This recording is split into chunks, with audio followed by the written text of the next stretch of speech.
Yes. Mr. Reed? Here. Mr. Frazier? Here. Vice Mayor Schulman? Here. Councilmember Druffel? Here. Mr. Crumbo? Here. Councilmember Suara?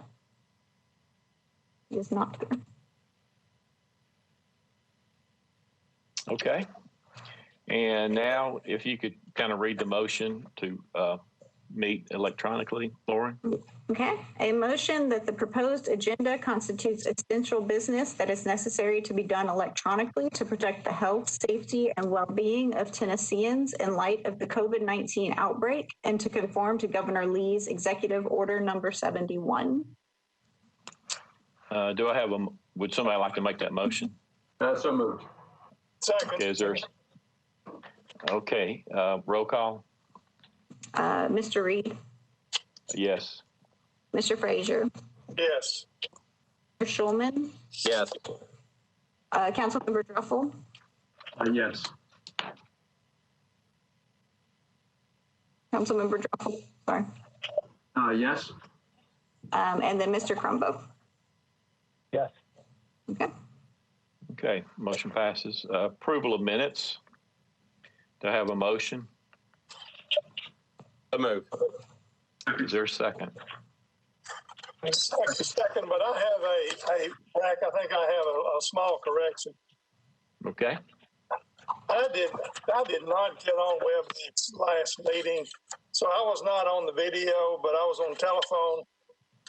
And when it came to the executive meeting at the end, I was not listed as participating, but I believe I was there.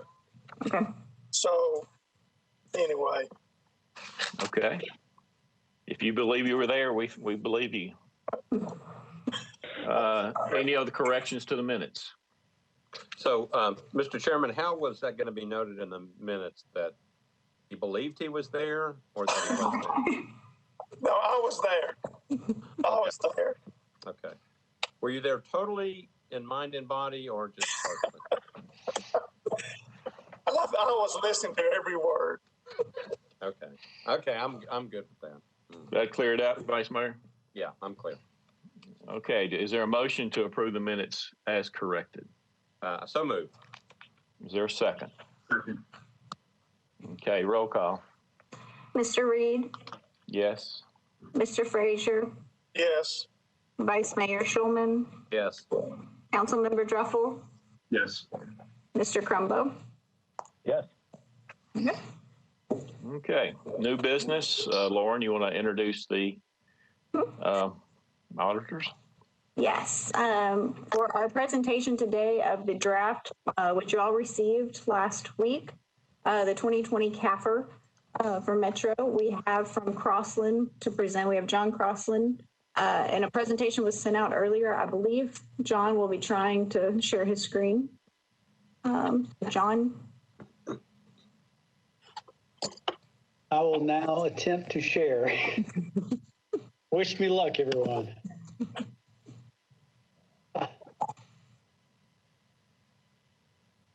Lauren, do I go to share then my screen?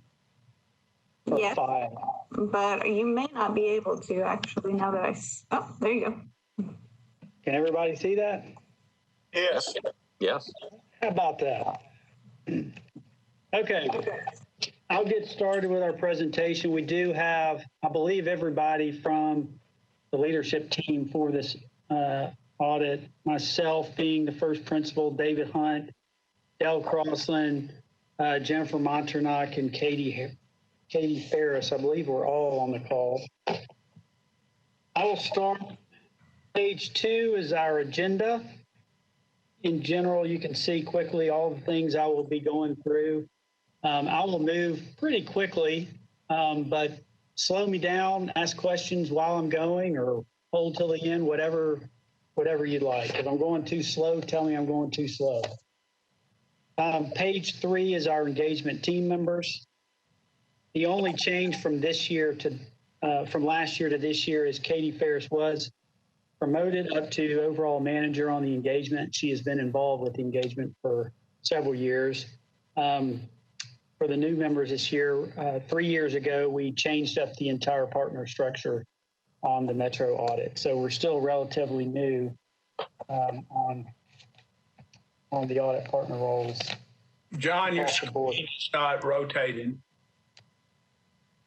It's still on, your screen's not moving. It's still on the cover page. Okay. Yeah, that would help if I clicked on it. Okay. So there's our engagement team.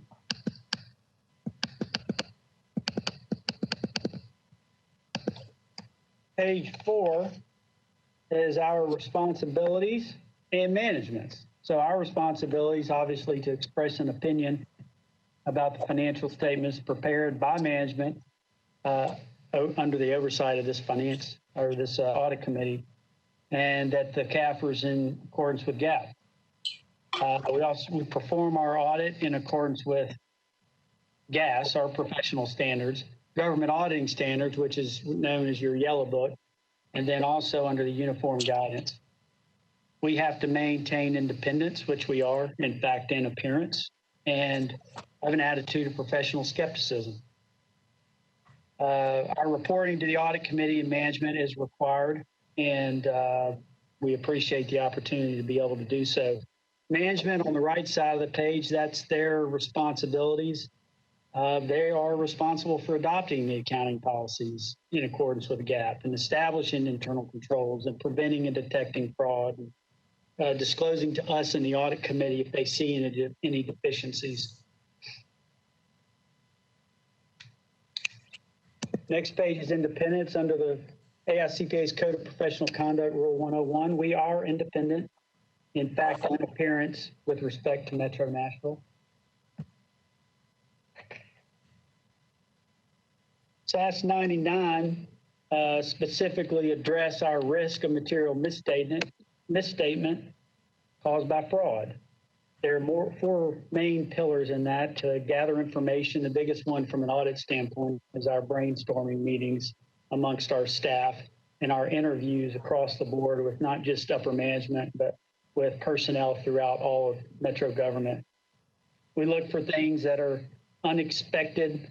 We look for management overrides. For instance, it's required that we test manual journal entries. We look for just unusual transactions. Then we respond to those identified risks with certain substantive procedures, and then we evaluate our findings and share it amongst ourselves and with management. If we were to find anything, obviously we would report directly to this committee.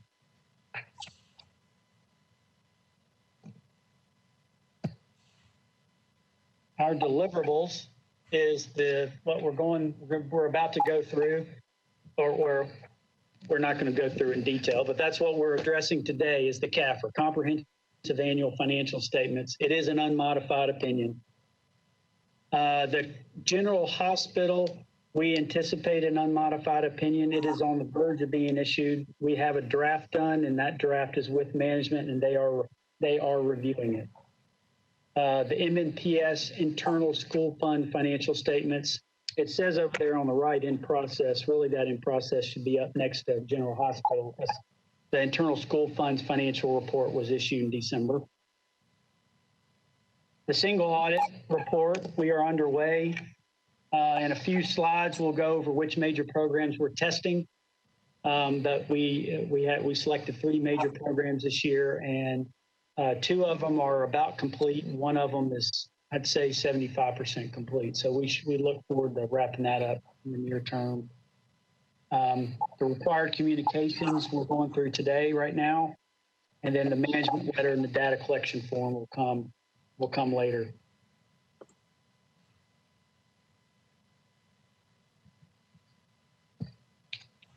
For audit methodology and approach, there's four significant areas: the audit planning and risk assessment, because we have to determine where those high risk areas are. We obviously assess and test controls, and based on the control testing, we decide what substantive procedures we're going to do, and then the completion and reporting stage. In more detail, you can see the control testing that we chose to do cash receipts and revenue, property tax. Those are significant areas. Purchasing and some of the others, bank recs, budgeting. And then after those control testing, we also substantively tested a number of areas that you can see on the right side of the page. That's where we're going to confirm, like investments in cash, for instance, and do price testing. We're going to long-lived assets. We're going to pull invoices and look at some of those invoices. An actuarial report, if there are estimates with pension or OPEB. And so that's where all the substantive testing falls.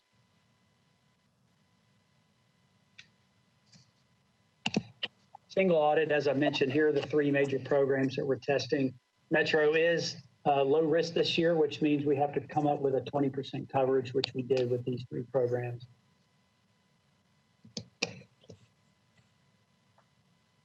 You can see the new one for the year was the Coronavirus Relief Fund, Department of Treasury. The other two are programs that have been there for a while.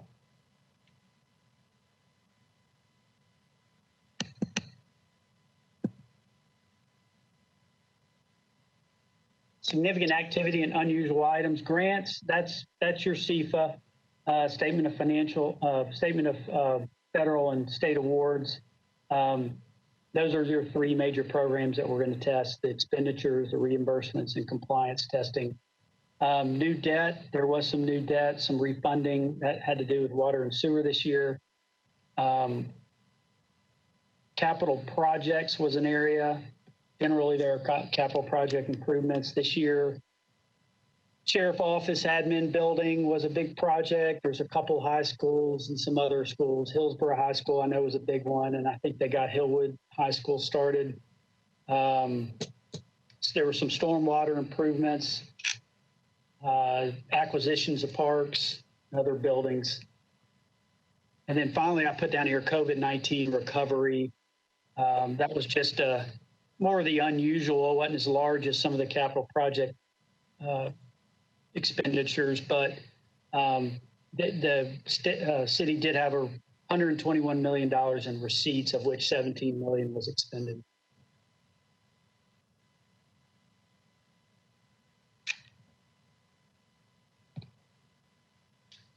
Accounting pronouncements. This is a strange looking page. Usually there's a list of new GASBs that management has to follow. Basically, government's kind of got a pass this year. I could have put GASB 95 down there, but all GASB 95 did was say all the other GASBs that would have been applicable during fiscal 2020 were pushed off at least a year. So the GASB was actually nice and gave everybody a pass this year.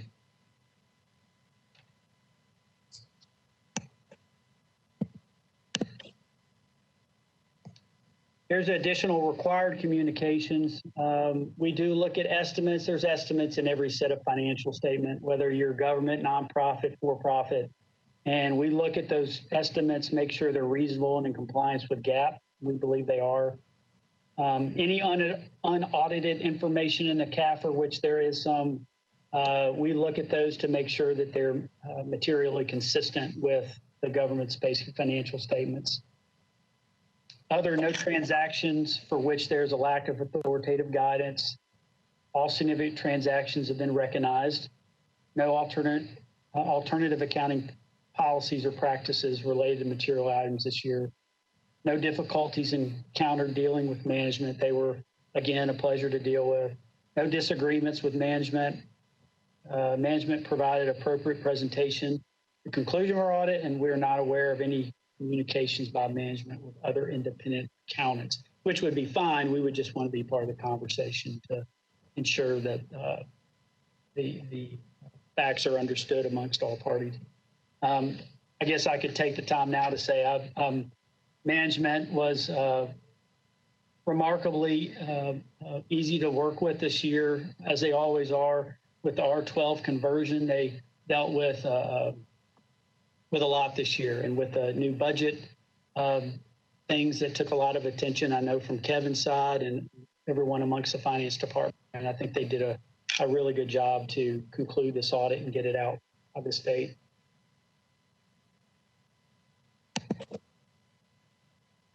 no unrecorded audit differences in the governmental activities or business type.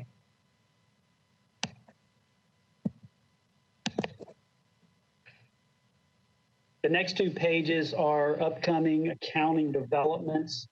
There's only a couple that will affect 2021, and I don't think they'll have a much effect at all on Metro's CAFR. That would be the first one, fiduciary activities.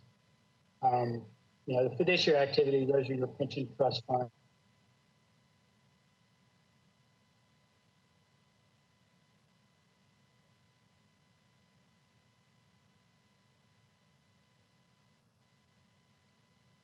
And 90, which is majority equity interest, which I don't think will either. That is just making sure you report component units. If you ever want to look, Phil, and footnote B on page B 38 and 39, he goes through every single one of the new GASB issuances and gives you a little paragraph summary about those.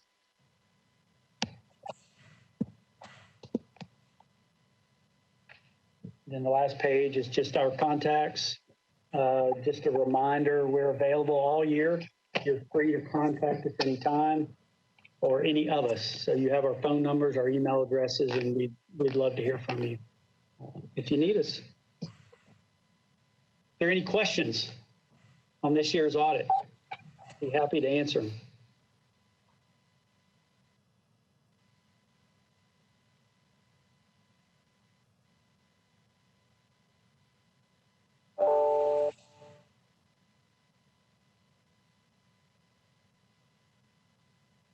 Anybody still there? Yeah, no questions for me. Okay. I'm going to attempt to unshare this. Yeah, any comments or questions? Hey, Chair, this is Director Crumbo. I haven't heard any questions here, so I'll just take the opportunity to thank Crossland for all of their difficult work. They've certainly mentioned the challenge we've had internally as we manage our way through the pandemic and some of the other things that have hit our Metro community. But I know they too have had their challenges with their own workforce, their own technologies and so forth, and appreciate them hanging in there with us through this period. And I think we've landed on a good result.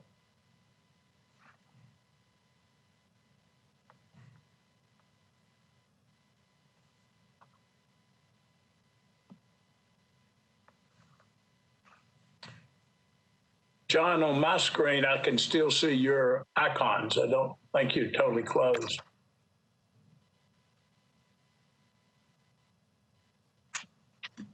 This is Don Trey with ITS. If you just go up to the top, there should be an option that says stop sharing.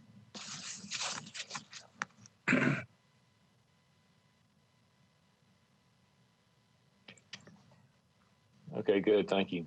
Any other questions or comments? Mr. Chairman, just want to know if that's a real backdrop behind Mr. Crossland with all the papers stacked up, or whether that's just a fake. A real what? A real backdrop.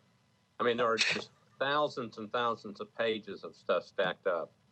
I can assure you that's a real backdrop. Seeing it in person. All right.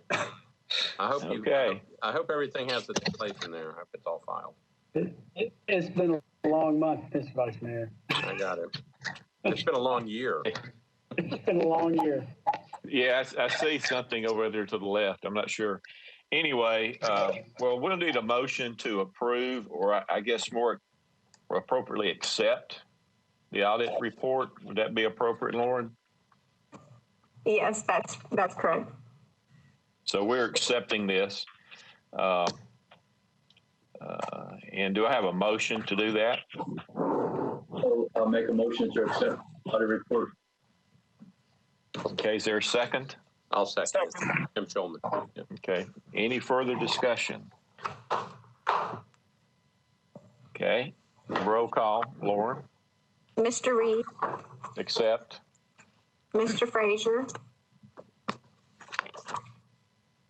Mr. Frazier, He's muted. There he is. Okay, accept. Vice Mayor Schulman, Yes. Councilmember Druffel, Yes. Mr. Crumbo. accept. Okay. Thank you, guys. Next item on Lauren. Next up, we have the follow-up to the Fire Marshal's Office audit. This is the first follow-up audit that we have done kind of with the new process that we are doing to ensure implementation of all the recommendations. This initial audit was done back in November of 2019. It resulted in 10 recommendations, 6 of which were high risk and 4 of which were medium. We were notified back in October of 2020 that all of the recommendations had been implemented. So we went back out and performed work to determine one of the steps that were being taken to implement these recommendations truly met the underlying risk of the recommendation, and then also to make sure that what was put in place was actually operating. The results were that 7 of the recommendations were fully implemented. The resulting actions were addressing the risk. 3 of them were partially implemented. There's steps that were being taken to make sure that they were implemented. The first one being re-inspections and making sure that there's process in place for re-inspections. Unfortunately, due to the pandemic and some other external factors, we couldn't confirm that the process put in place was resulting in re-inspections occurring. We do have a list that we can continue to go back on and make sure that they're re-inspected. The second one is around making sure that there's a full list of inspectable occupancies. And this one is being worked on between the Fire Marshal's office and IT and other departments. However, the final product has not yet been completed, so we could not sign off to say that that actual full list of inspectable occupancies was being completed. It was being monitored. And then the last one being that when third parties are doing fire testing, when they're doing fire prevention testing, there should be a notification to the Fire Marshal's office to ensure that they are going out and doing follow-up inspections. This required the use of a vendor. The procurement process has occurred, an RFP has happened, but the contracting process is going on. Until that contract is in place, we can't say for sure that it meets the underlying issues that the recommendation was made for. Looking at the RFP, the requirements within it seem to meet the needs. However, until it's in place, we can't close out the recommendation. All 3 of these are in a place where going forward, we shouldn't need another full-blown follow-up audit. It should just be communication with the department and getting supporting documentation. The revised implementation dates for all 3 of these is March 21. So hopefully we will be able to follow up and close these within the next couple of months. With us today, we have Innocent Dogby, who is the in-charge auditor that did this work, as well as many people from the fire department, including Director Chief Swan, Deputy Fire Marshal Maggie Lawrence, Assistant Fire Marshal Andrea Eanes, and Captain Lawrence Hutchinson. Are there any questions related to this follow-up audit?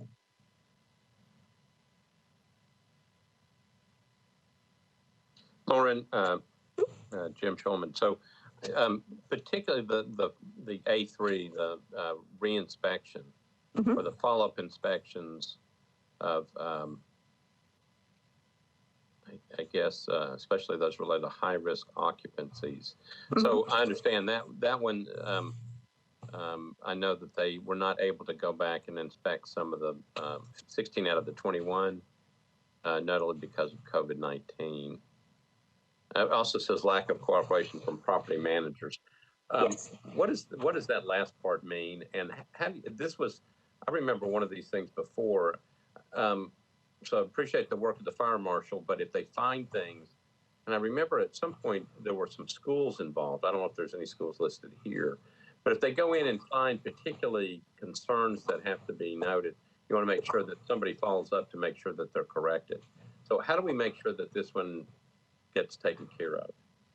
From our perspective, we are going to continue to follow up on, we made an initial selection size, and then we tried to make more to see if it was just the selections that we had made, but it's kind of unfortunately a pervasive thing. But from our perspective, we will continue to follow up with them on the ones that we've selected. I'll let Chief Swan address as far, or anybody else that's on the call from Fire Marshal's office, address what they're doing to make sure that those are addressed.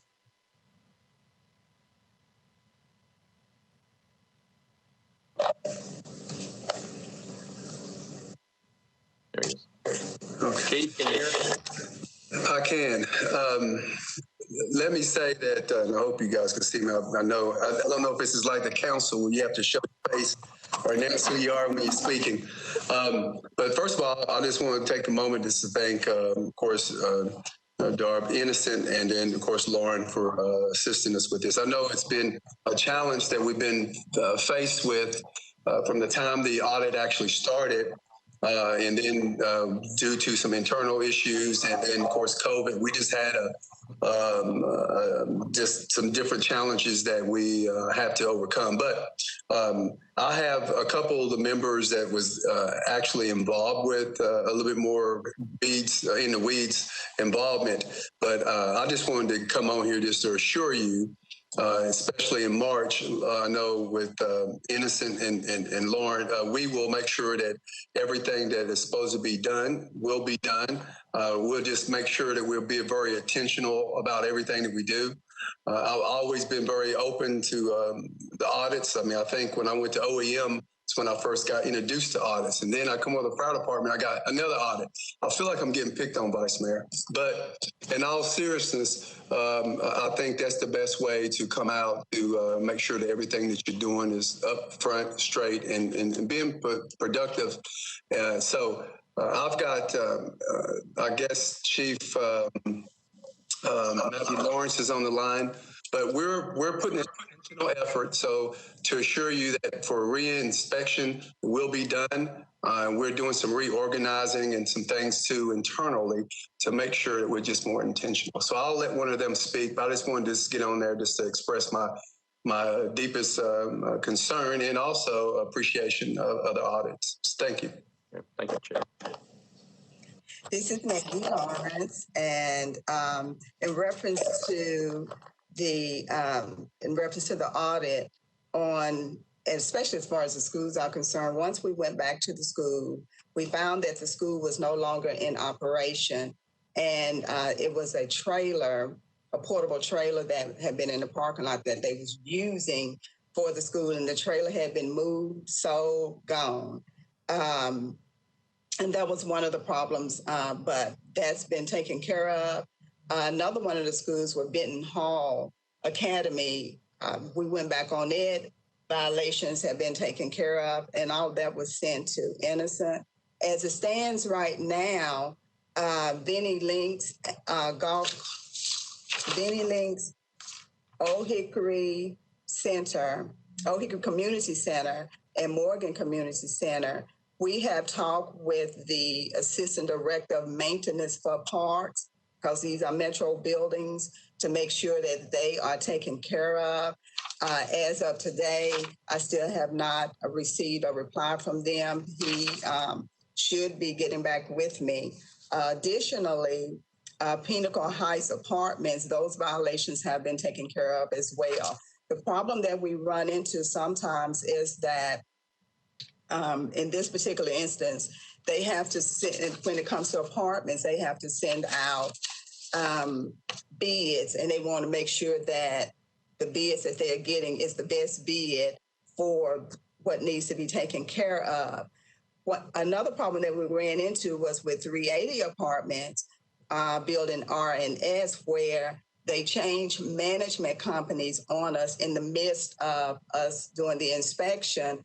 And when they changed management companies, the old management company wiped out everything. So the new management company that came in had no idea that they were in violation. So we are working with them, and they have been given until March to make sure that everything has been taken care of.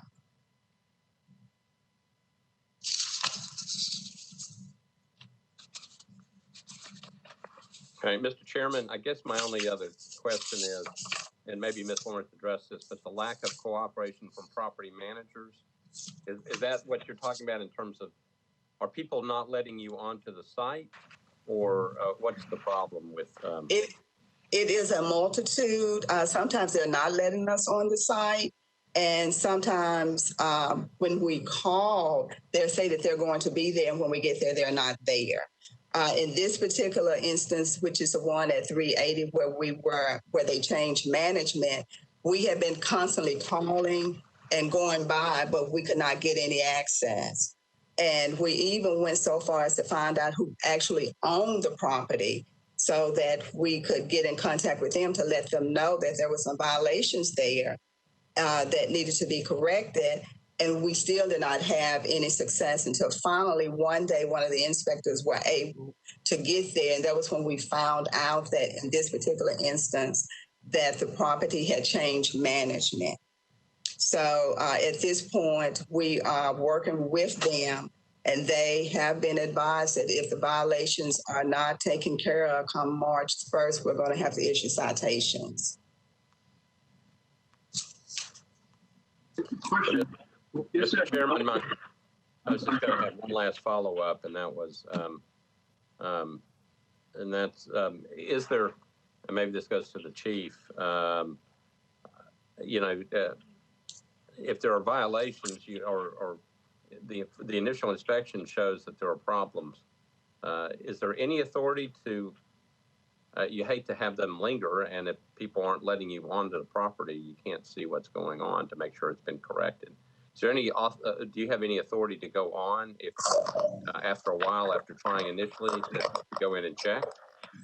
Absolutely, and that's what I was referring to earlier with some of the violations. And again, with me and the department, some of the in the weeds discussion I wasn't very much aware of, but there will be a very aggressive push to make sure that if there's any violations, we'll be giving them time to meet it. If they do not meet those the requirements, then we're going to push to every extent of the law that we can to let them know how serious we are. So, as I stated before, there will be an intentional move to make sure that this gets taken care of. I assure everyone on this WebEx. Okay. All right. Thank you, Mr. Chairman.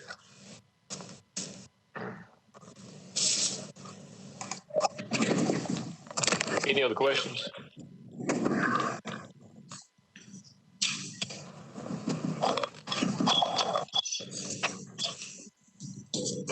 Okay, Councilman, did you have another question? Vice Chairman actually asked that last question very similar to what I was asked.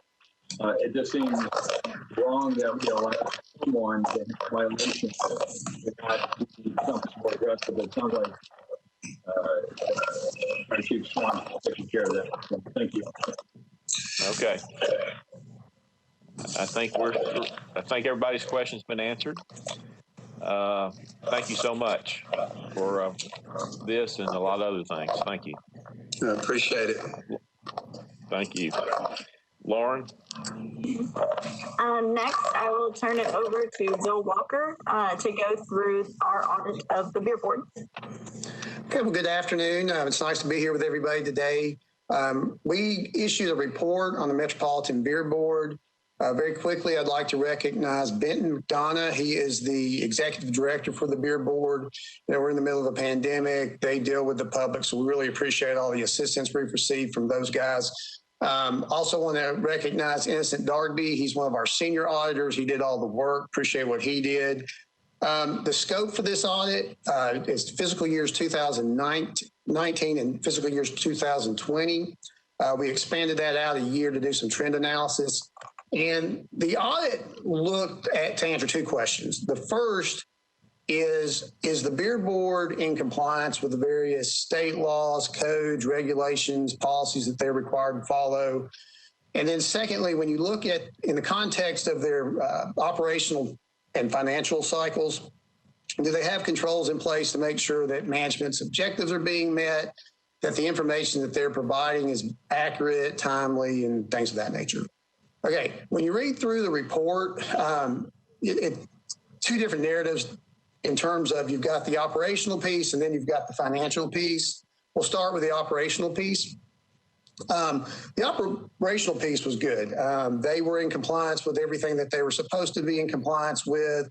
Their board met as required. The administrative staff provided, more importantly, the board with meaningful information to help them facilitate their duties, such as information needed to review beer permit applications, performance measures such as what kind of complaints are we getting, where are we seeing in inspections, how many applications are we processing. Any changes to the beer permit process were timely communicated on their website. Innocent went through, pulled a sample of some of their applications, inspections, and again, everything was in conformity with what it, in terms of applicable laws, regulations, and policies. So that part was no exceptions noted. On the financial side, we had 5 recommendations. 3 of them were high risk, and then 2 of them were medium risk. We'll start with the high risk, and I'll talk about them all at once. I think they'll provide more meaningful conversation. Really, the high risk recommendations have to do with, one would be the understatement of revenues. The meaning by that is the inability to reconcile 2 different systems. And then the other one has to do with controls surrounding the write-down of receivables. So the first one, you have 2 systems that are relative to this process. Okay, you've got R12, and corporately for Metro, that's the big one. That's the accounting system of record. But you also have something called CityWorks. Now, even though R12 is the system of record, Metro is very big, it's fragmented, so you have auxiliary systems throughout Metro. CityWorks is one of those. And the life cycle of a beer permit is all captured and tracked, including the revenue collection process within CityWorks. So if I go in and I'm paying an application fee, renewal fee, it initially starts out in CityWorks, goes to the bank, and it'll end up in R12. Okay. So one of the things we tried to do was we took a 3-year period. We're trying to reconcile the amount that was in the CityWorks system to the amount in R12, and we couldn't reconcile those amounts. It started out with a large number. We got it down. There were some unrecorded deposits, things of that nature. But at the end of it, there was $53,000 that we could not reconcile between the 2 systems. CityWorks was higher than R12. That's at the macro level. At the micro level, Innocent pulled a sample of 66 deposits. And part of what he did, he's looking at what does the CityWorks system say you collected versus what was deposited. And I think there were 7 of the 66 that didn't match. Now, one thing that's important to note, in any revenue collection process, you're going to have a series of reconciliations. So you're going to see, like, what does the system say you collected, where your cashier is giving you, what goes to the bank, what gets into the general ledger. They actually have a process in place where they are doing those reconciliations and they are signing off on them. The issue is they're not following up on any reconciling items. So let's say you have a report, it says it's $100 difference. They're noting it, but they're not following up on what the $100 difference is. And it's a whole lot easier to find out what those issues are the day of, as opposed to having to go back in time. So that's the first high risk. The other 2 have to do with refunds or the writing down of receivables. Now, we call it a refund. That's a technical term. In form, they're called refunds. In substance, they're voids. They don't do any like cash disbursements when it comes to refunds. It's just there's something that got recorded that shouldn't have been. So somebody needs to go in there and void the transaction out. It's a very small department, so things are very informal. So they talk, it's very verbal. They talk about it, and then the executive director will give his blessing, and then they go do what they need to do. One thing to keep in mind, being small, their employees have access, a lot of them, to delete, void transactions. So that we're not saying from a business need, they need to change that. But if you're going to have that, you need compensating controls. So 2 of the controls you need to put in there, one would be have a more formal documented process of requesting and approving any sort of voided transaction. And then just as importantly, or more importantly, go in and run exception reports. where you're looking at, okay, what was actually voided and making sure that lines up with what was actually approved. So those were your high risk areas, or those areas. The two medium risk, one has to do with the timeliness of deposits. I can't remember the number. I think it was about 100. Okay, I have 66 deposits, 38 were late. There were another 8 where there was $3,700. It was in the safe, but it took several months to deposit it. So, make sure you're in compliance with our policies on timeliness of deposits and getting it into the general ledger. And then the last one has to do with leave balances. This one is tied kind of to the refunds. Small office, very informal.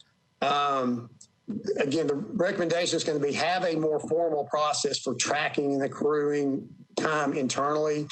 We tried to tie the R12 system balances to internal documents, and there's some differences. But in this case, you almost expect it, because since you didn't really have a methodical system internally, you wouldn't necessarily expect to see the matchup. But what you don't want to have happen is there'd be a dispute with an employee down the line in terms of what balances are due.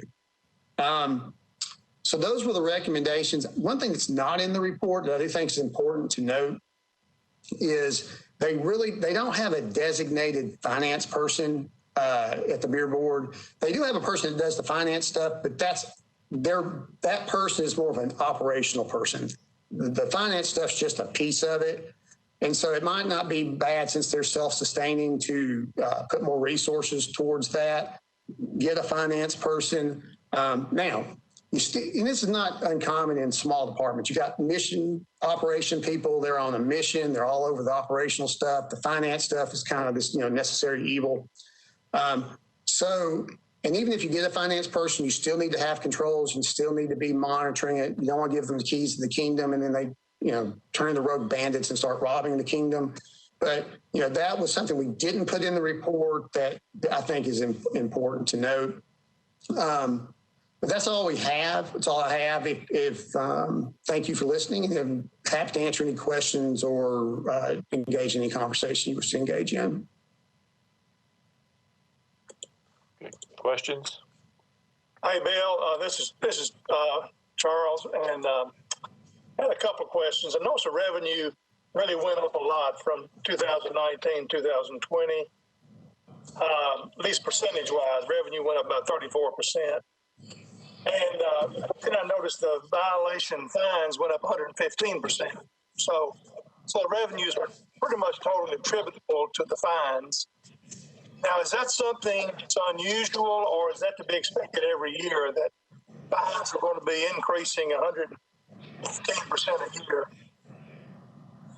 I'm going to I know Benton and I and Innocent talked about that. I'm going to let Benton, if you don't mind, address that on what was driving that increase in the. Yep. Yes, I'm happy to do so. I want to thank the committee for allowing me the opportunity here today to discuss our audit. But as Mr. Walker and Mr. Frazier were pointing out, that we did have a significant increase in our revenue for the civil penalties, and a lot of that can be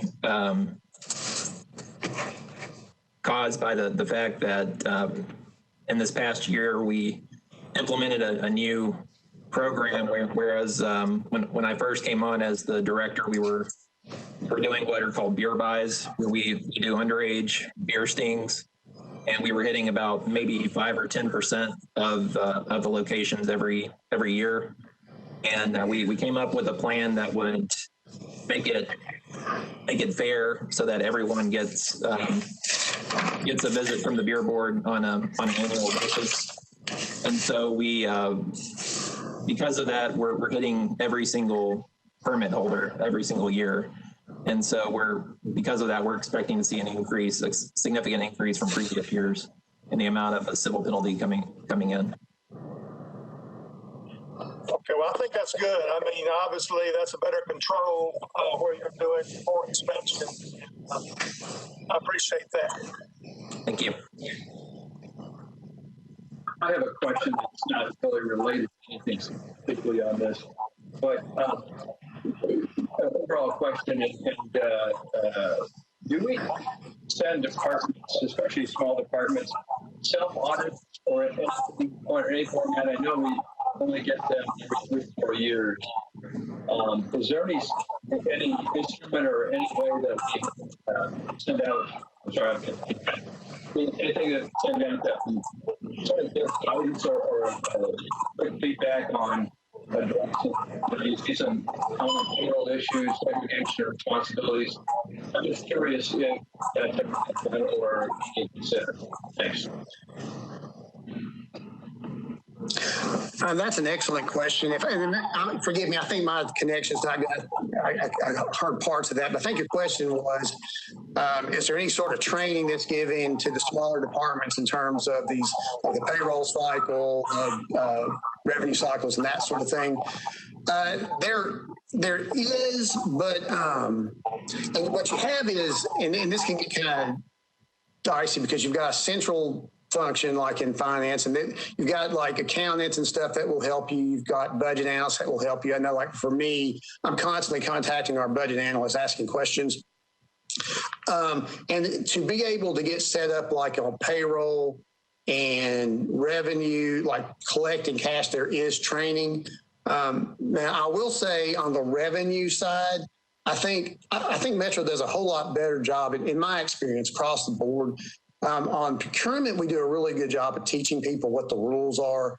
I do think on the revenue side sometimes, in terms of what a good revenue cycle system looks like your receivables and your billings and things of that nature could be enhanced.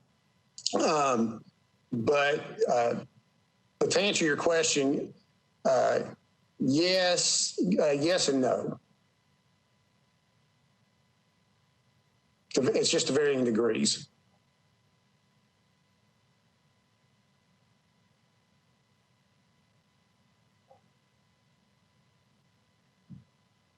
And I'm sorry, does that answer your question?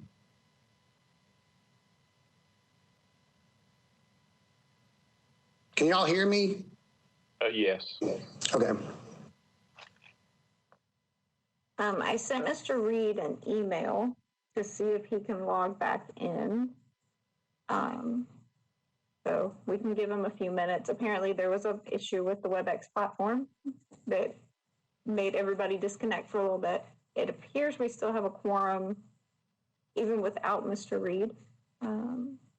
But we can give him a couple minutes to see if he can log back on.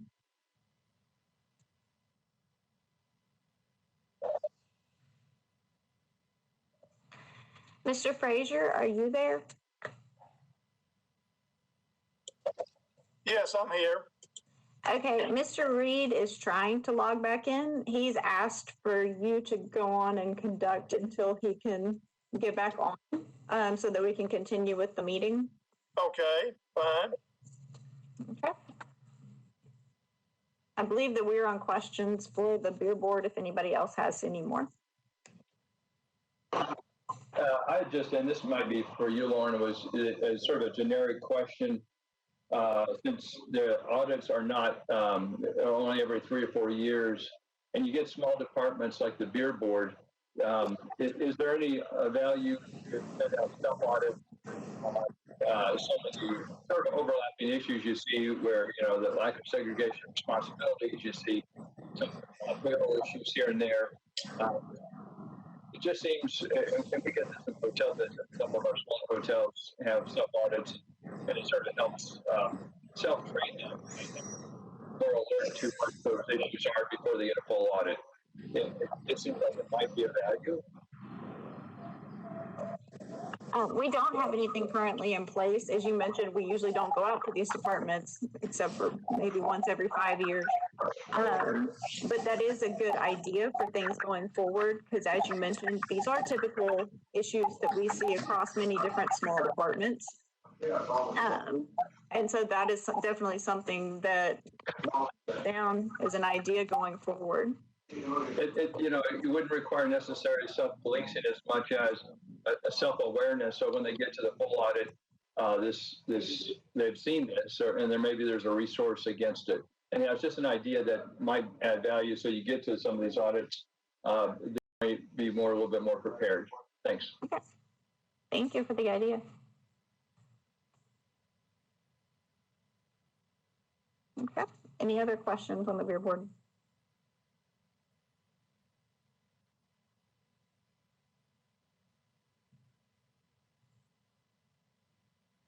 Okay. Let's see, I do believe Mr. Reed has joined us again.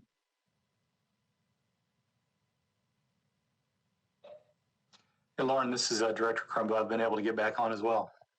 Okay. So, Mr. Reed, that wraps up beer board. The next audit tab to go over, Bill Walker will go over the audit of fuel card transactions for the Department of Codes Administration. Okay, we did a report on fuel card transactions for the Codes Department. I want to recognize very quickly Byron Hall and Alicia Vervavuth with the Codes Department. Mirroring what I said about the beer board, we appreciate their help. If you've ever been out to the Codes Department, they have a lot. They're very busy. They have a lot of people going through there on a day-to-day basis and dealing with COVID and that sort of stuff. So we really appreciate the help they gave us in this audit. If you'll remember, we did an audit about 1.5 years ago on unusual transactions and fuel cards. What we decided to do was look at the departments individually. So this is one of the ones that we are doing kind of as an offshoot of that initial report. And basically, again, the scope was fiscal years 2019, 2020. They had about $105,000 in fuel card transactions. Again, small, not a lot to this report. We basically looked at, are you following applicable policies and procedures? Are your fuel cards being monitored? Do they look like they relate to Metro business? That sort of thing. We didn't have any exceptions. I also want to recognize real quick Jim Carson. He was our senior auditor who did all the work. We appreciate what he did. Jim, he did some analyticals where he's looking at things such as excessive fuel consumption, out-of-state purchases. He looked at cutoff on employees if they'd left, making sure their cards were cut off properly.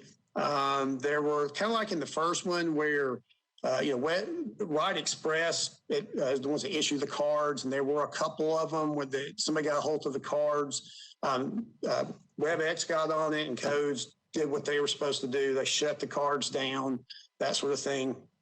We had 2 recommendations, both medium risk. One has to do with segregation of duties. Byron, who's the process owner, had a lot, basically all of the different steps in this process. So we're saying you need to segregate those duties out. The other one has to do with the monitoring. They do monitor their transactions to make sure everything's in compliance, and they're looking for anomalies and that sort of thing.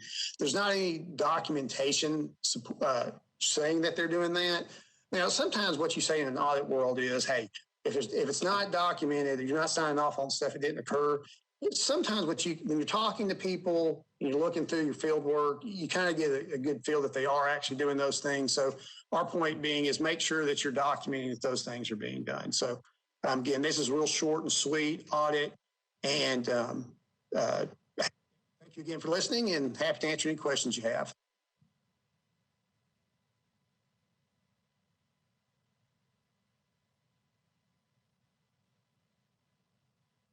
There isn't a lot there, but we spent less than 19, because of the lower cost of fuel, lower 19 versus 18. Alicia, I may if you don't mind, if you know, or Byron, do you know why the decrease? Hey, Bill, can you repeat the question to us again? Yeah, clearly the costs have gone down. It's not a big number, but I'm just curious, is it lower volume, or less miles, or a lower cost of fuel? Well, I'm looking at Byron. I believe it was lower number of vehicles. Newer, more efficient vehicles, plus lower cost of fuel. as well. Thanks.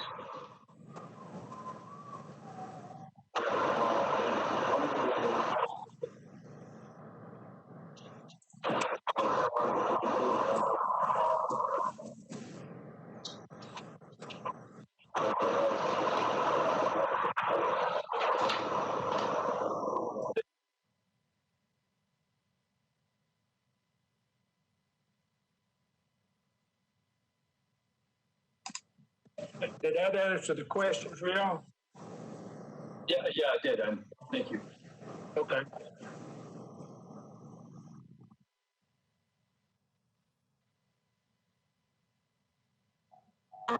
Mr. Reed, were you able to connect to the? Okay. So Mr. Frazier, if you'll continue down the agenda since Mr. Reed isn't able to have the audio to speak. Okay, so our next topic, Laura, are you going to conduct a discussion on Yes. the Metropolitan Trustee? The Metropolitan Trustee audit has not been issued. It'll actually probably be issued tomorrow. We're waiting on one little piece, so that one can be skipped. Okay, all right.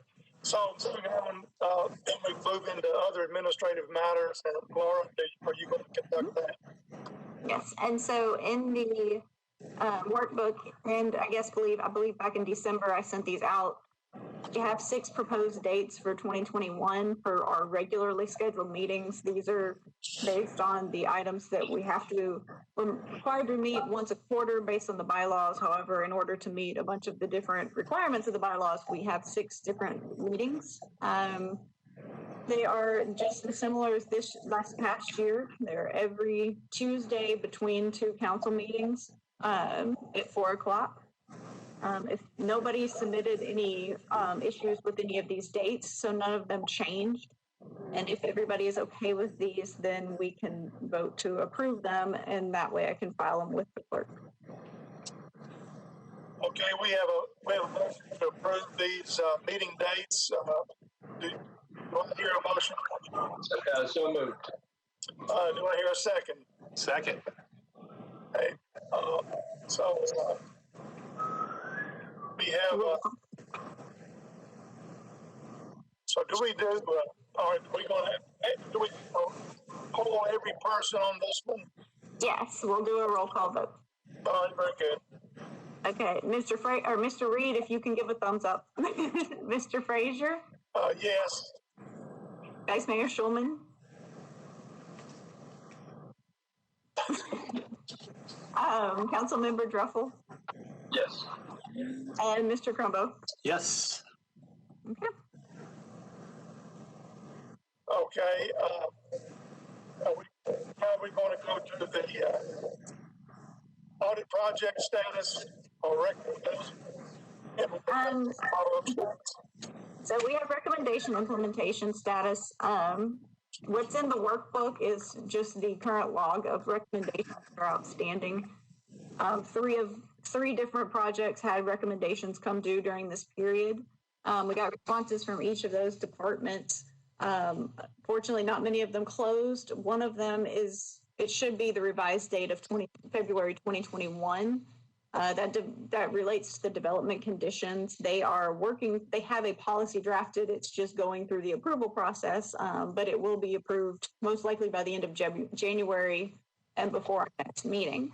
For the general hospital pharmacy operations, all of those were closed. So we've started a follow-up audit of it along with the general hospital procurement process audit that was done a few years back to do those 2 together.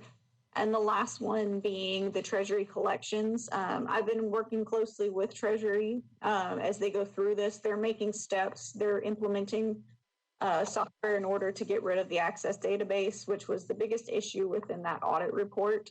There's just user training and other training that has to take place, but they're almost implemented with that. And hopefully February or March, those will all be implemented.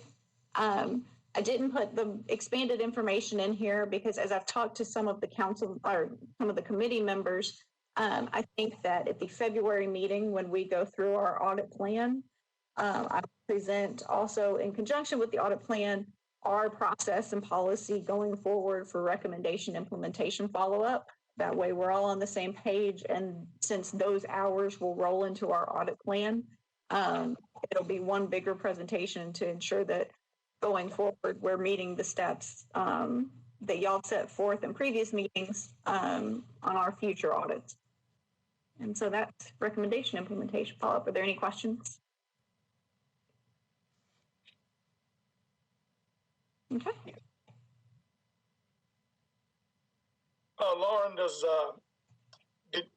is audit project status, is that another subject you're going to cover? We can. I think. I just had a question. I had one question about that. Okay. Of all the ones listed, everything has a check mark as it's begun. The only one that doesn't have a check mark is number 10, Hotel Tax Audits. It says it's ongoing. I just didn't know what that meant exactly. That means that we put that on there because we do hotel tax audits as we can. So we've actually finished 4 this year. We don't issue those reports publicly because what they end up is a letter to the treasurer. And so we put it on there as our hours. We're charging hours to that, but we could be doing 2 or 3 at one time, which means that it could be in any piece of our phases, like it could be planning, field work, or reporting. So it's easier to put it on there to note that we're working on it, but not necessarily, it's never have a check mark necessarily. Okay. All right. Are we moving now to consideration of items for future meetings? Mm-hmm. Okay. Do we have suggestions of items?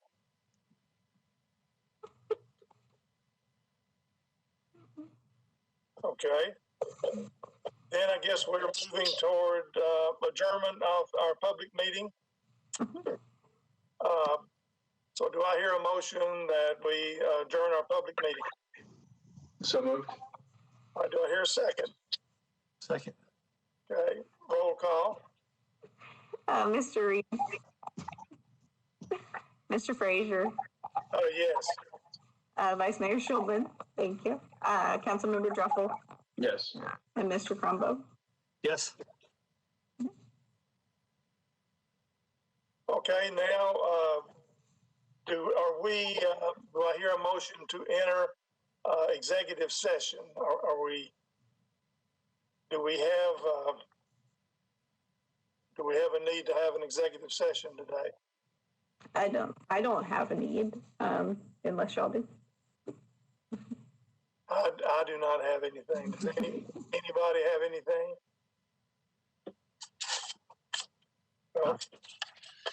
So okay. I guess that's it. We've already adjourned the public meeting, so I guess there's nothing to have a motion for now, is there? No, our next meeting is February 9th. February 9th.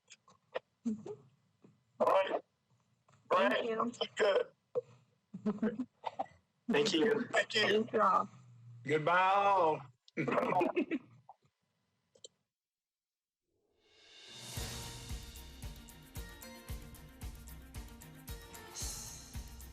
This has been a service of the Metro Nashville Network. If you would like to see this presentation again, or for more information about this and other programs, visit nashville.gov.